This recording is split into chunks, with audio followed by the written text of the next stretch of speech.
Showtime. Back again live. It's another Thursday, another beautiful Thursday. We got our first snow yesterday. Did you see snow, Jay, yesterday? Did you see that hail? This morning, too. Yeah, this morning. Yes.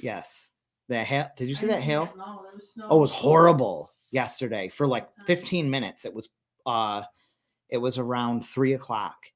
And it was, you couldn't even see in front of you for like 15 minutes. I had to pick my kids up or something and come back here, and it was you couldn't even see in front of you. It was hail. It was like a snow hail. Earl Carvin in California says it's gonna be 86 today. That's what you get for living in California. But then again, it's 86 year round. You'll get no break. Always hot. Les, it's good to see you. I've got a good episode today. Unfortunately, I didn't have time to mail. I didn't have time to send the mailer out to anyone, so I'm going to hear it from everyone there. They won't even know it's live. If you would subscribe to my YouTube channel, you wouldn't have to wait on an email. It would just say that I'm live. Greg is here. The party can officially start here because Greg Batcher is here. How many pieces of mail have you sent this year? You just told me recently. Greg has a small direct mail shop. How many pieces did you send this year? I want to hear it. We all want to hear it. Bruce Roget's here. Everyone's always wondering if I'm ever going to show up, but I do. I show up 99% of the time on here. I have to clear out some banners because I'm going to be doing a bunch here.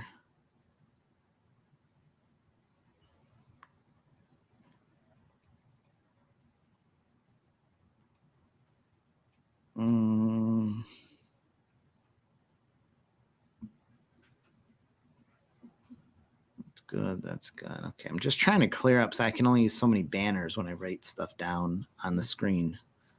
Les says he had snow on the ground for a week. It was the same here. Where are you, Les? I don't know. Minnesota, maybe, if I remember right. Minnesota. 2.43 million pieces. So Greg has sent out. In October. Just in October, he sent out 2.43 million pieces. Take a guess at what those were all from. Why was it so many? Can anyone guess why there were so many pieces that Greg mailed out? 2.43 million. That's amazing. Just getting all my stuff set up here. We're going to talk today about the things that should be on every mail piece. Now, I understand that every business is different, and something like a real estate agent cannot put all the same stuff as a restaurant can put on a postcard, because sometimes you're limited by legal restrictions or it just, there's lots of reasons not everyone can put as much stuff on a postcard as another one. But let's just talk informally about the things that should be on every postcard, that you should strive to have on every postcard. So somewhat vague, but what do you think should just be on there? So if you're thinking about making a postcard for your business or helping another business or friend do a postcard mailing, what are the things? And all you veteran marketers, I'm hoping you'll weigh in so we can have good discussion, good input of the things that should be on every postcard whenever possible. What things? Corey is on the right track there. Political. It's political. It was the peak mailing month here. Correct. I love that political money. Minnesota. See, I was right, Les. I was right. Just did didn't expect to see this, man. We just completed, but a guy running for president. I didn't really know anyone could kind of run for president, but yeah, just did a mailer for a guy running for president, United States of America. I don't necessarily want to show a card because I don't know if they want me to, but it's interesting. A guy running for president. I know, right? That's where all the money is, Corey. That's where all the money is.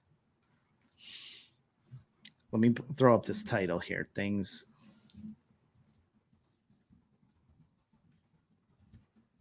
I'm just giving it a second here. I really wish I could have mailed this out, but I just couldn't. I just couldn't get a mailing out or an email. Couldn't get an email out in time. Things that should be on every postcard. Bruce came in with something here with a call to action. That's a good one. Call to action. Every postcard, pretty much every postcard. I mean, I can't think off the top of my head of a reason why any postcard shouldn't have a call to action. Wish I could grab some postcard. Normally I have some here, but I kind of cleaned up. We could be, yeah. Do you have any? I just gotta make sure I show any that I can't. Yeah. I think I gave you the handful. That would be funny. I gave you the handful. Remember, they're not on my desk anymore. I don't want to just grab random people's postcards and blast them on the screen. I don't know. I mean, we're just gonna have to wing it.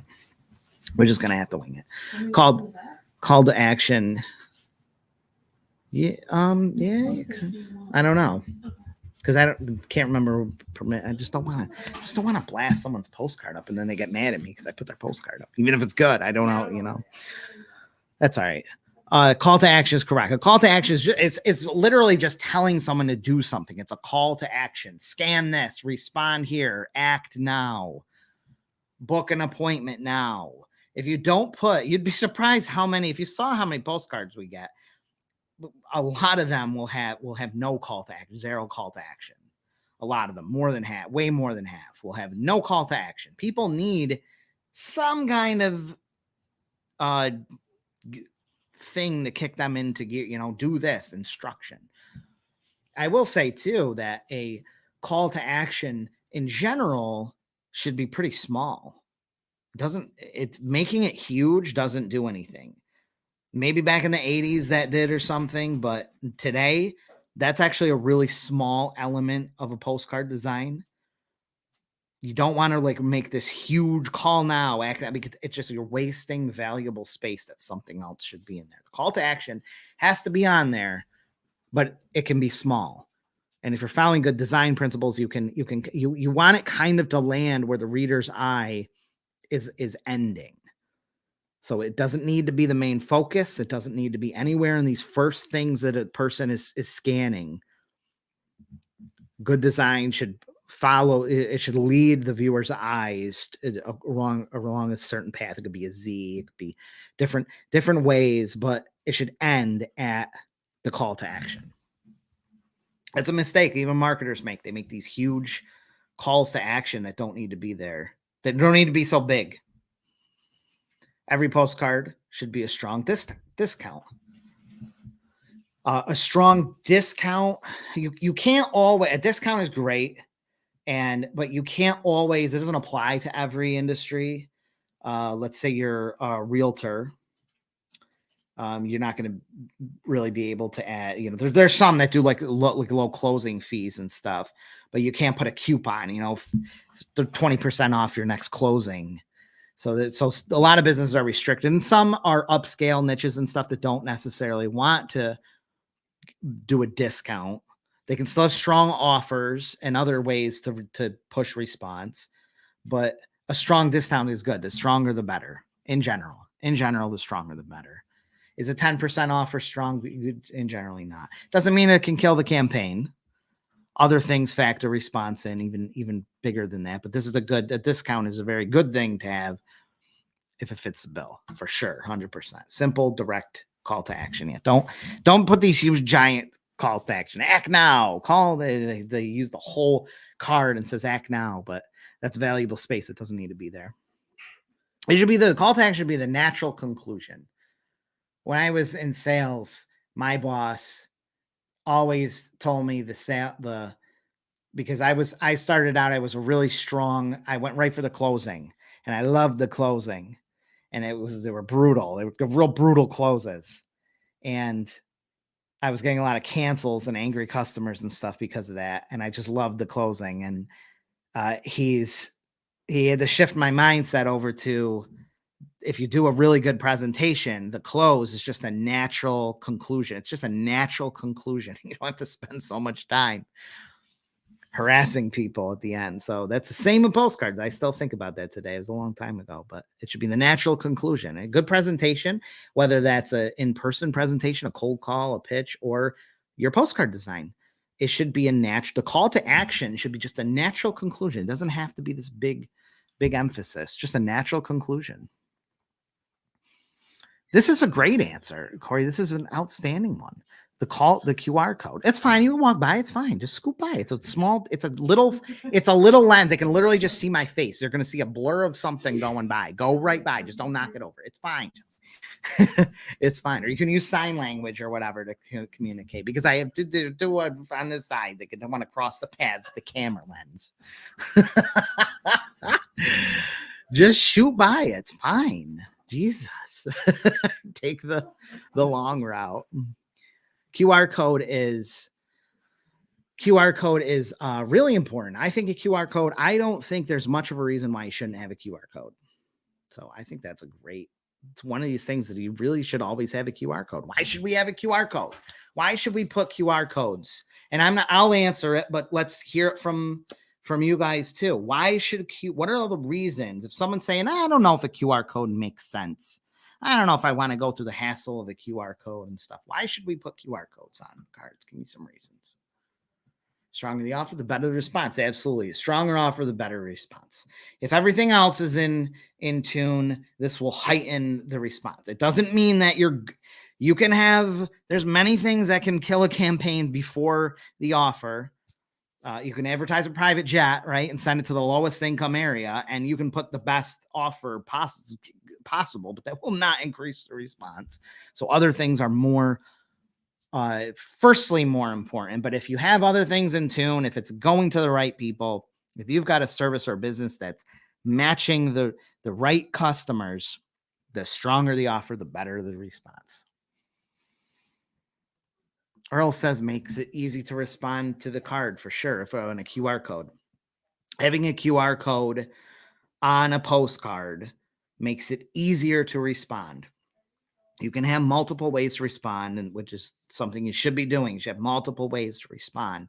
Are you giving them a call, a text, call, email? Because people see things in different ways. They respond in different ways. They prefer to consume content or react in different ways. And a QR code just adds another easy way for them to respond. There's also more reasons to use a QR code. Oh, Corey got it. You guys got it. Earl and Corey got it. They allow for good response tracking and some ROI stats. It's a beautiful thing. If you use a trackable QR code like flowcode.com, use flowcode.com. I really got to be an affiliate for them because I saw so many people on Flowcode. Use a trackable QR where you can see the scans, or in some cases even see who's scanning, where they're scanning from. But just being able to see, okay, this thing got scanned X amount of times, that can be really useful for someone selling insurance, a lawyer, things that are really high ticket, once, few times in a lifetime type things, because it tells you if it's working. You can see action. You can see that people are scanning it. You may not be getting response yet. A realtor is not going to send a postcard out and get response every single time. They're not going to get a listing every single time. So having a QR code helps you see the people who are scanning and saying, okay, people are scanning this. I got 15 scans. I got 25 scans. I got 100 scans. It's useful, very useful data to have that you wouldn't have if you didn't have the QR code. Shendry says, yeah, I'm getting on my video grind. So I've actually been editing. I got Scott Meisner's and my review card guide, which is outstanding. I'm editing. I have 2 more videos to edit. Everything is shot. I was hoping to have it released tomorrow, but I just couldn't get the let. So it's probably, I don't know, maybe over the weekend. I don't know. And then I have a print selling course. Once I get that out, print selling course, I got a political course that I'm helping promote with another marketer. I've got a really good direct that I'm thinking about even giving away for free. A direct, it's with my 9 things. It's basically how to make a really high responsive campaign. It's just like if you're doing postcard marketing, you're going to want this thing to just make sure you're getting the best response possible. It's going to be really good. And then a whole laundry list of other stuff. But I'm getting on my video grind. I go in cycles. I'll go in cycles so I won't produce anything, and I'll produce a ton. I'm getting on the grind. Get my videos done. Yes. The bangers. I got to get the bangers back going. Eye-catching offer graphics. Excellent. The postage side. Look at that. The postage side is one of my most popular videos. And I'm very happy because I constantly see orders come in and they're like, Jake, I watched your video. Oh my God. I made sure the design's on the address side. So a lot of people's campaigns have been being saved because of this.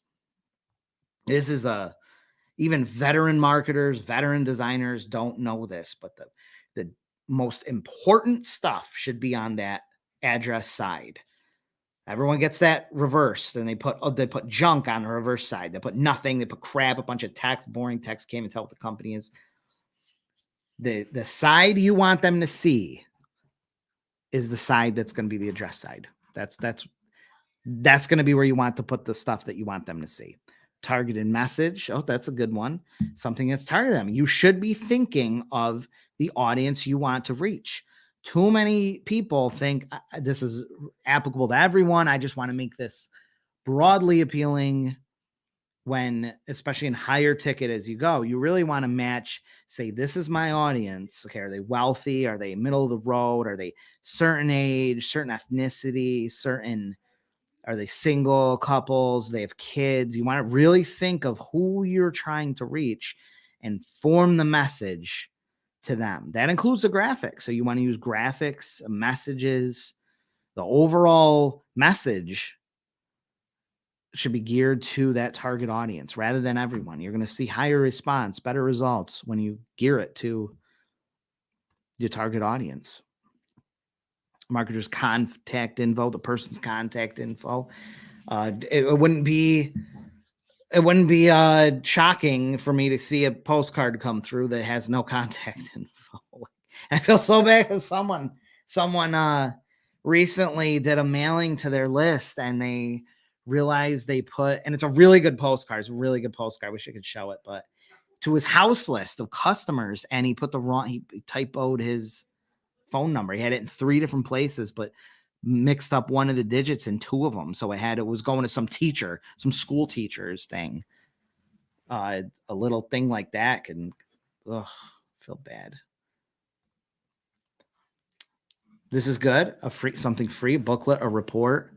I think the response of these things have died off in recent years, but you can't go wrong with something like that. Something to respond to where you get something. If you get something for free, like it's a very useful tool. It's a very good tool, and it also closes that bridge. It connects you from offline to digital, which is a QR code. Another thing with QR codes, they take you from offline to digital very easily, to where you may have a funnel set up or more information to get them to that next step.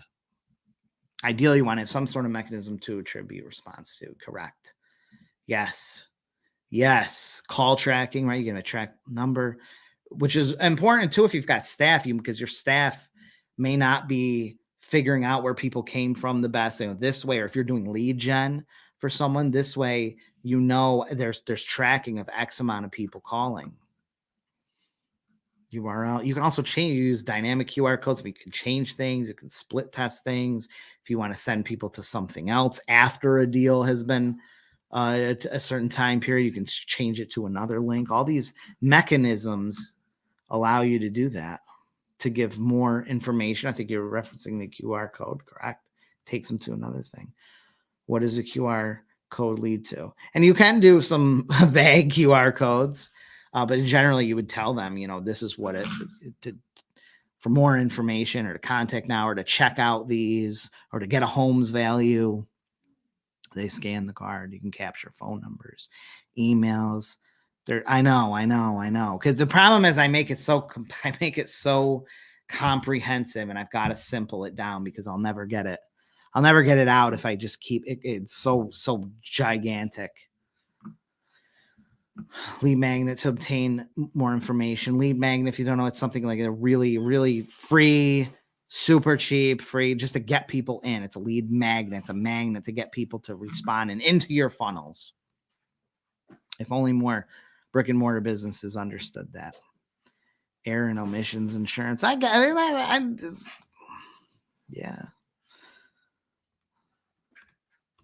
We're entrepreneurs or risk takers. Buy insurance on the postcard.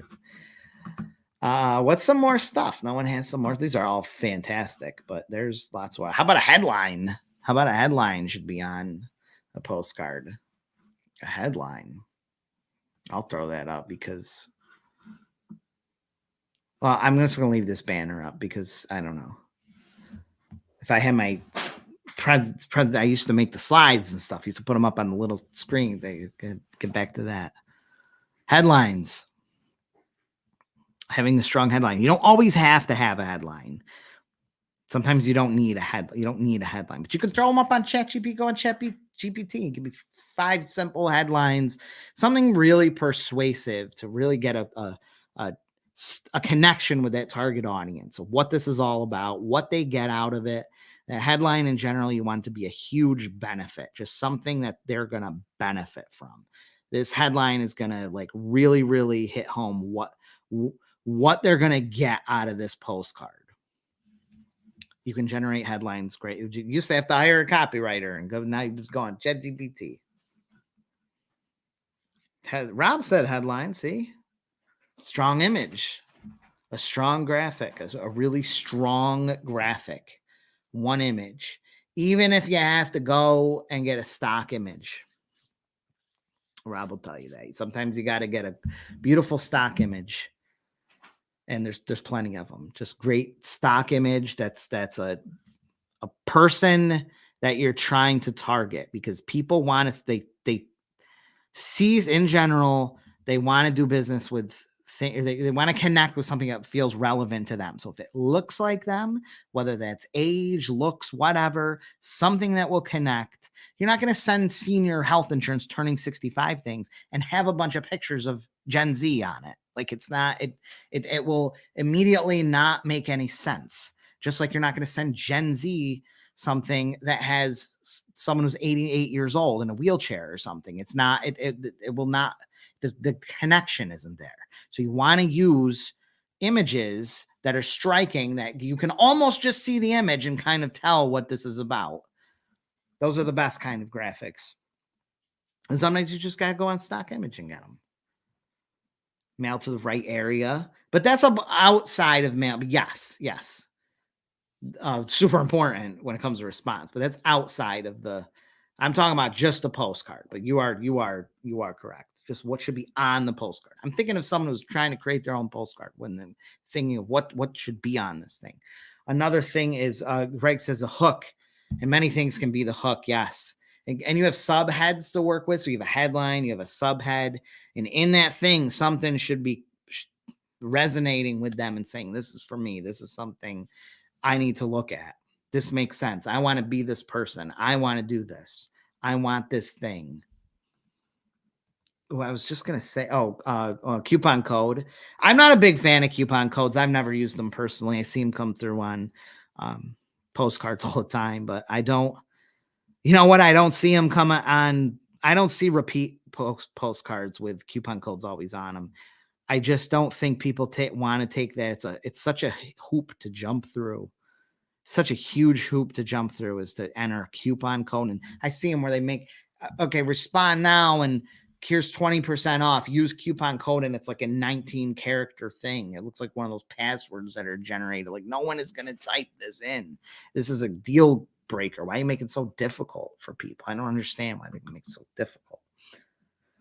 Color coordination is another thing. I think cards can be very distinct when they have the right color theme combination. So having that color, it's not the end all be all, because you can't just throwing up a red postcard or something, bright red postcard doesn't mean it's going to get necessarily more attention, but there's just different colors that can go really well with the business. Like if you're in pressure washing, you might want to use like soft blues or pinks, things that just, you can tell that they're clean.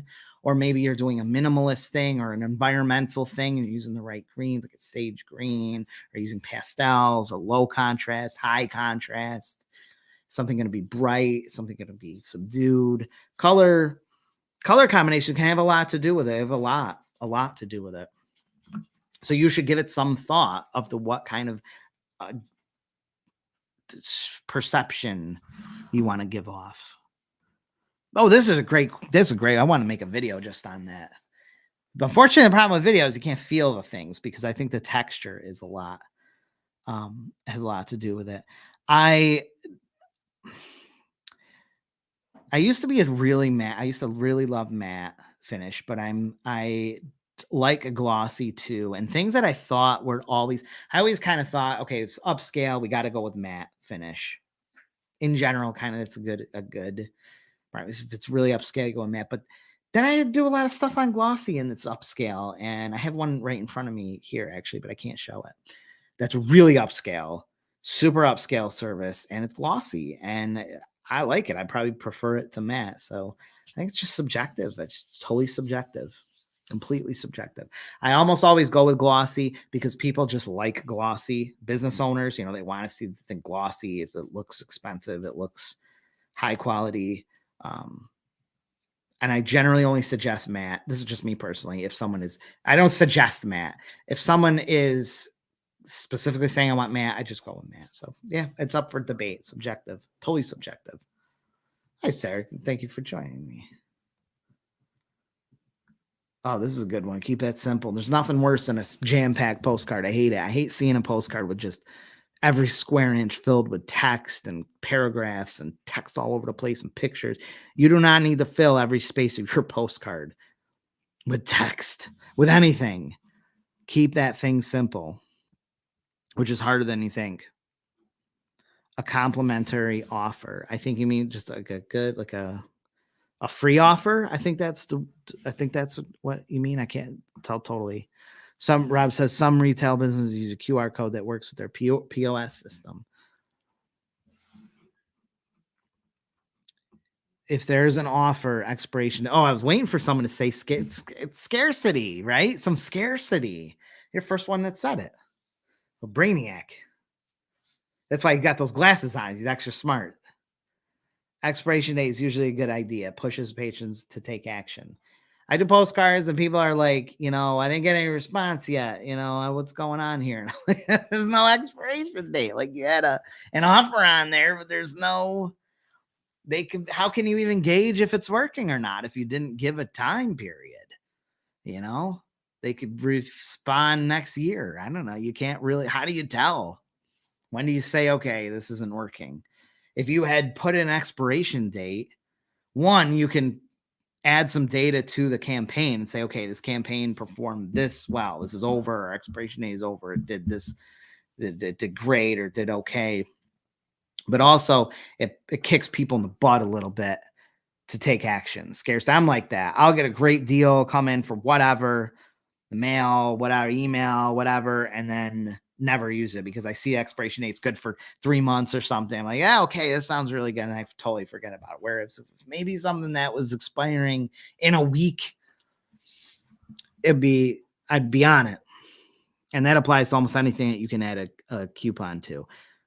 Shorter expiration dates, shorter in general. That could mean a week, that could mean a month, that could mean 2 months. Start going 3 months, that's a little too far. But yes, expiration dates, scarcity. Well, expiration dates are part of scarcity. Scarcity is a much broader thing. Colorful image, relatable to the message. Yes. Color is very important, and using a secondary and tertiary. Use the word tertiary. How about split complementary and use color with move the eye through the piece. We were talking, you might have jumped on late, but we were talking about calls to action. And I was mentioning how calls to action don't need to be these big things. They should be incorporated into the design where the eye is following everything. There's a primary focal point and the eye travels through and it lands in the end at the call to action, which doesn't have to be that big. It could be a relatively small thing. It's just designed purposefully so that the eye lands on the call to action. Just like if you were scrolling down a website page, the call to action is down at the bottom. It's at the end. On a postcard, you only have this square space. There's no scrolling. You have to use,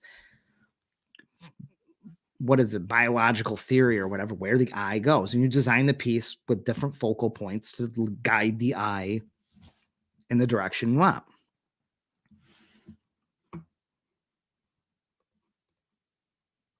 Like saying, yeah, it's very nice. It's very nice. You are super smart, Corey. You're super smart. You're smarter than my man Samson, who hasn't shown up today. Superfan Samson never shows up anymore. Expiration, should expire date be a holiday or a date? No, I think expiration dates work best when they're at the ends of months. That's just in general. It's when people expect, this is good for another month. It's valid through January. So I think those are, I don't ever do expiration dates on a certain holiday or anything. It's generally always a certain third end of the month. No, I wouldn't say Halloween because it's too subjective or something. I would just do the expiration date. QR code to offer gives the opportunity to change the offer if you are. Yeah, dynamic QR, especially dynamic, because you can change things even if afterwards you can change it. Or if you have a dynamic URL, you could take the QR code, go to a dynamic URL, a shortened URL, and then change the URL later.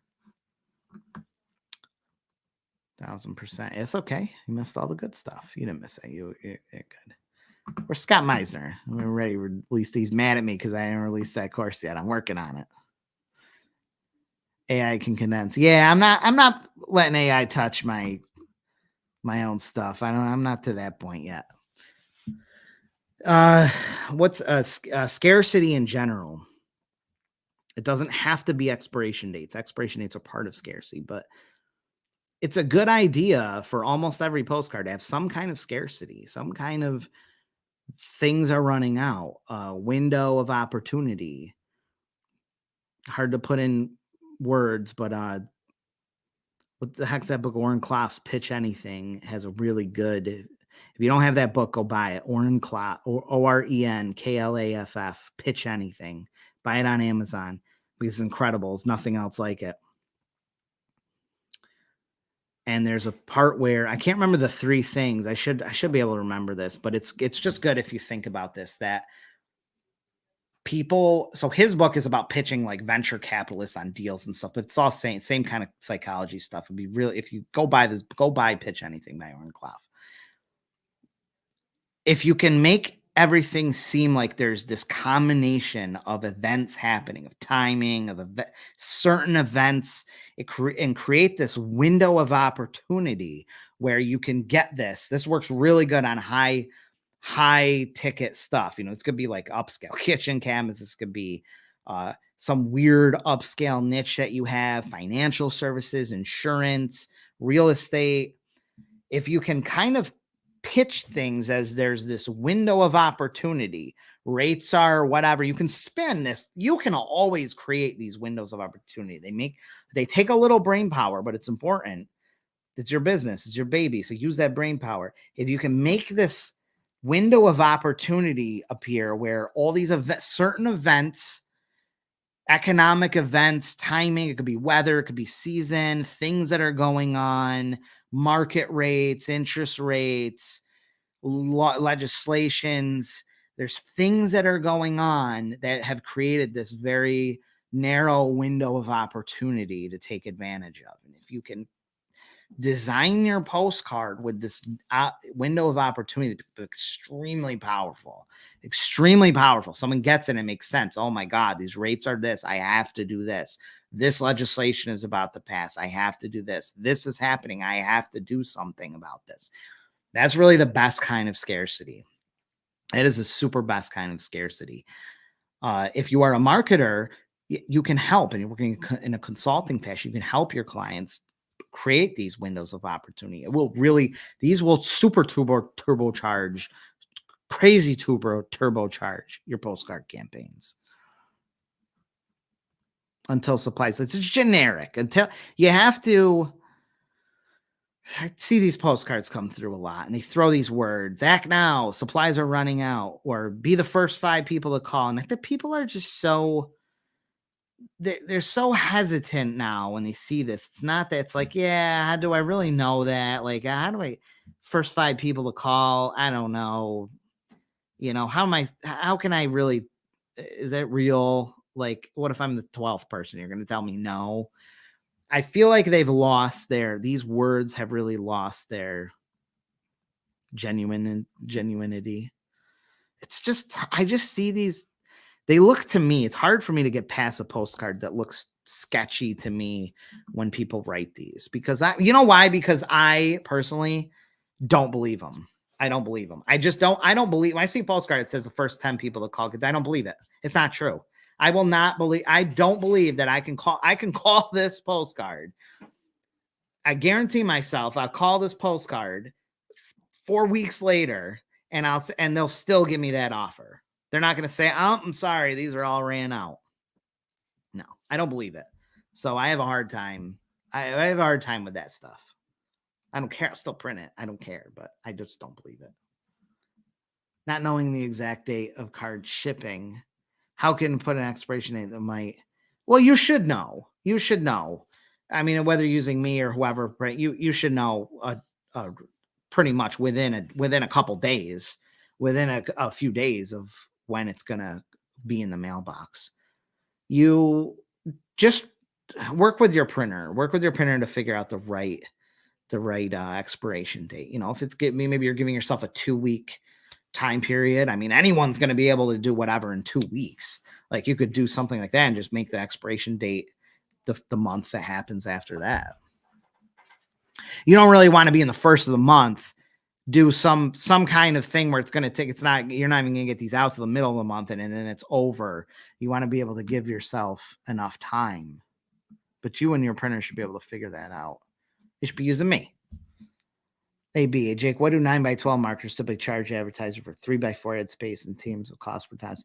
Yeah, you can go by cents, but it does kind of depend how many you're mailing too. So if you're mailing 10,000 versus 5,000 versus 2,500, I'm going to give you a kind of a rule of thumb. It should be worth 10 cents. If you can make it worth, because they are kind of worth about 10 cents. That's worth. That's like the value of what an ad space is worth, which means you make it worth 10 cents, 10 cents each delivery. So like a 10,000 piece mailer would be worth 1,000, because if you were doing it yourself, you'd spend over $10,000. So having it in a fraction of that is 1,000, but then you offer it, right? If they do it now, if they want to lock down a space, you sell for 5 cents, 6 cents, 7 cents. So you'll find them somewhere in that range, 5 to 7 cents usually. And you'll find some people that are in this 8 or 9 cent, and some people are in this 4 cent, but 5 to 7 cents is a really good. If I had to narrow it further, I would say 6 to 7 cents is a perfect sweet spot.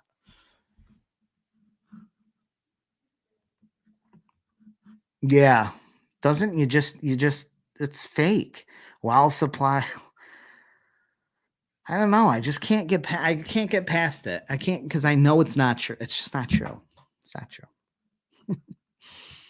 Are the Scott card the same price as the business? Scott sells, yeah, and Scott resells his cards for a really healthy amount. So if you're working with business owners, you can sell these for quite a bit. But yes, with rounded edges or without rounded edges. Yeah, they're they're business cards. That's all they are, is business cards. You can do NFC too. You can do NFC cards. You can buy an NFC card where you just tap it to the phone. Pops up. In fairness, expiration dates technically face scarcity. Oh, well, yeah. I mean, but you abide by them. I mean, in general, like if a coupon says it expires on a certain date, I expect the company to not honor that. They ran a promotion and it ended. I wouldn't go to the store and try to get it because it said it was done. Yeah, maybe. I just wouldn't expect it. Like, I don't feel anyone would respond after it's, why would you take an expired coupon in the first place? So I wouldn't be spending money. Once the expiration date is done, the campaign I would consider is closed. And if someone shows up with a coupon, maybe honor. That's fine. I know what you mean, Jake. I have a furniture store made a silent bankruptcy sale, and it's been there for 2 years. Yeah, you see that in a lot of cities and stuff. But closing, liquidations, and it's always. I have a Harbor Freight right near me that does that too, and they're out of business sale or something. And they always make it seem they're always out there. It's always closing. It's perpetually closing. They do, and these limited supplies, while supplies last, first 5 customers, be one of our first 3 customers to respond, and you get your gutters for 25% off or something. Like, you just know this is not, people aren't picking up the phone. I hope I'm the third one. And if you can kind of cut your own throat with these things, because if you write that and then it's been like 3 weeks later in the campaign, how many people are not calling because they may think, oh, I'm too late. It's 2 weeks later. I better throw this out because it's not worth going. We missed our opportunity. So I think I could backfire pretty hard on you. What the heck? Thank you. Printing. Well, you got to email me because I give discounted rates. It's my site is printingforsupercheap.com with a number 4. But email me and you get discounted rates. I'm sure I've sent you those before too. Yes, I get the best rates I can. That it? Are we done? See, I didn't send an email out, so I only had a few special people showed up. My true fans showed up. Only the true fans. I'm probably gonna cut it loose. I don't know if anyone wants to add. There's just more stuff. Hang on. Let me look through these. Whoops. Company name and logo. Yeah, it's a good idea to put your company name and logo on there for sure. The logo doesn't have to be overbearing. It can just be on there. Brand identity is important. It's very important.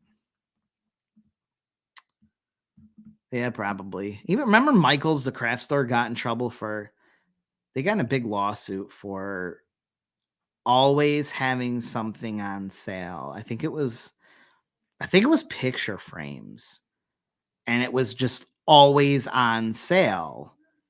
And there's like a rule, there's an advertisement where like something, in order for something to be on sale, it also has to be it has to be sold for this regular price as well. And they weren't doing it. Was just continuously on sale, something to that effect. Someone will probably be familiar with that. There's other things like fonts, fonts.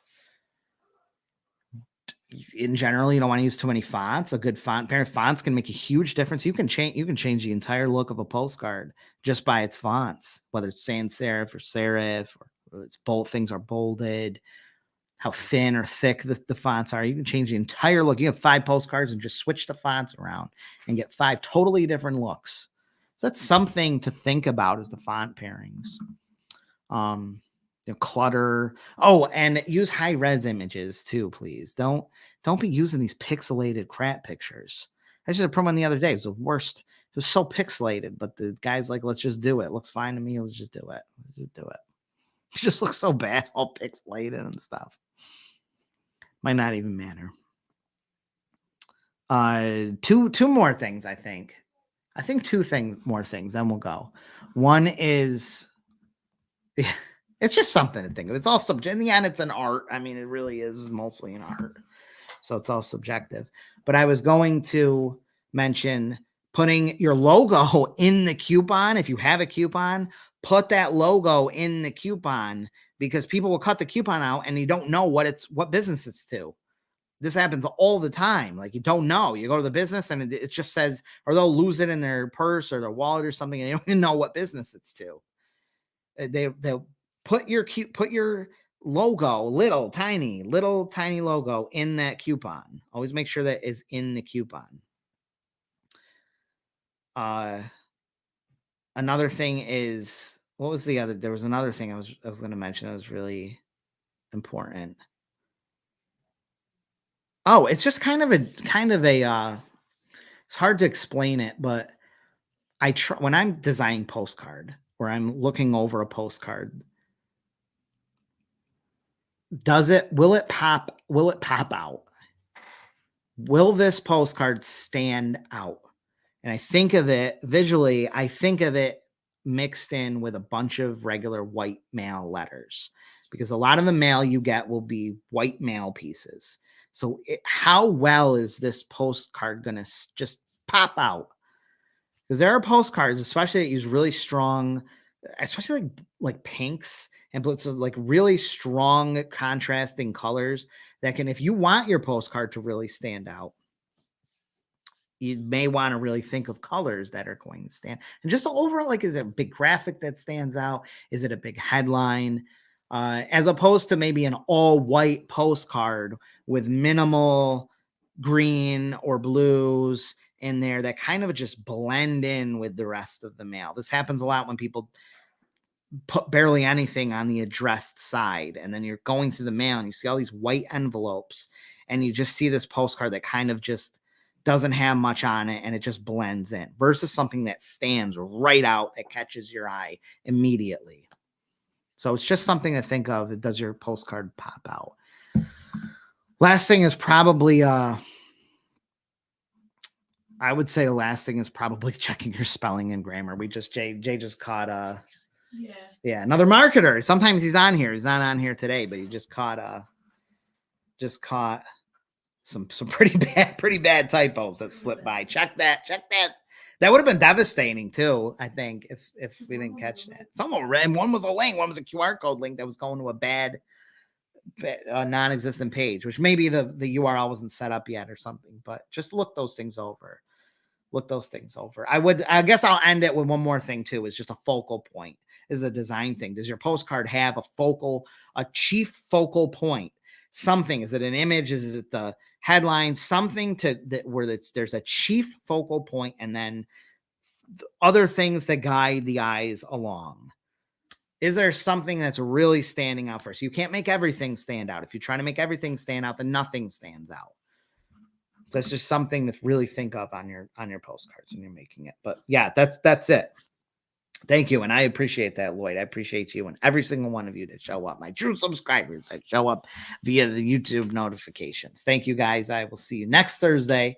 And I should have the review card guide course out by then. So maybe over the weekend, maybe Tuesday. I don't know. I'm pushing hard to get this thing done, get this out of here, and have this forever up. It's going to be one of those things that will just be around. We'll probably run a sale promotion for it on the launch, but it will be something like almost everything I made.